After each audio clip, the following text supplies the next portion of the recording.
دروازہ کا سے جائے گا۔ اللہ رب العزت نے یہ حالاتیں ان کے لیے ذکر کر کے قرآن آگے اللہ نے ایک ایسی صورت کا نزول کیا جس کو ہم ثلث القرآن کہتے ہیں۔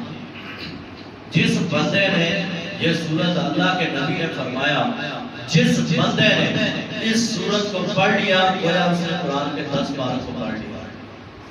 ایک منٹ بھی نہیں لگتا، آدھا منٹ لگتا ہے۔ 3 مرتبہ قل هو اللہ جب بندہ پڑھ لے گا نا اللہ رب العزت اسے پورا قرآن پڑھنے کا ثواب دے دے گا۔ حدیث کے اندر ہم نے کبھی غور نہیں کیا، چلتے پھرتے ہم قل هو اللہ پڑھتے رہے۔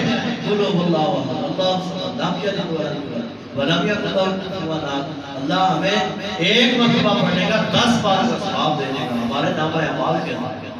اگر ہم 3 مرتبہ پڑھیں گے اللہ رب العزت ہمیں پورے قرآن کے پڑھنے کا ثواب دے دے گا۔ معمولی چیزیں ہم غور نہیں کر رہے۔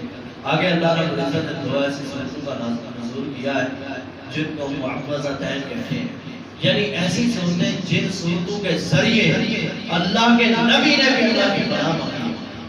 جس وقت اللہ کے نبی صلی اللہ علیہ وسلم کے اوپر یہودیوں نے جادو کر دیا نا، یہودیوں نے جادو کیا تو اللہ کے نبی صلی اللہ علیہ وسلم نے اللہ کی پناہ طلب کی۔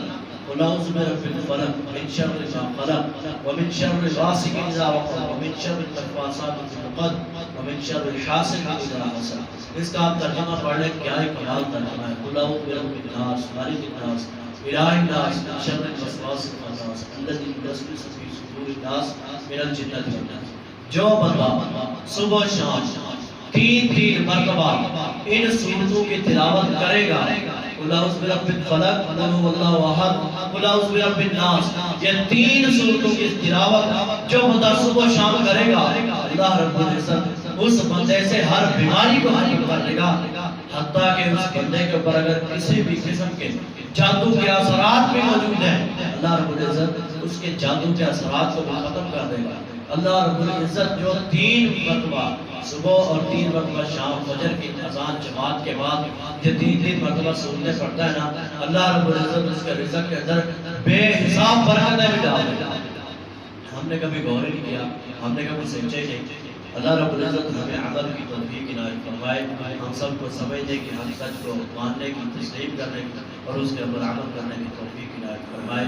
یقیناً آل الہی سحری تھی، اللہ رب العزت ہمارے رمضان کے روزے بھی قبول فرمائے، ہم سب کی عبادات قیام شیام ہر چیز اللہ اپنی بارگاہ کے اندر قبول و منظور فرمائے۔ سبحان ربک رب العزت عما یصفون و سلام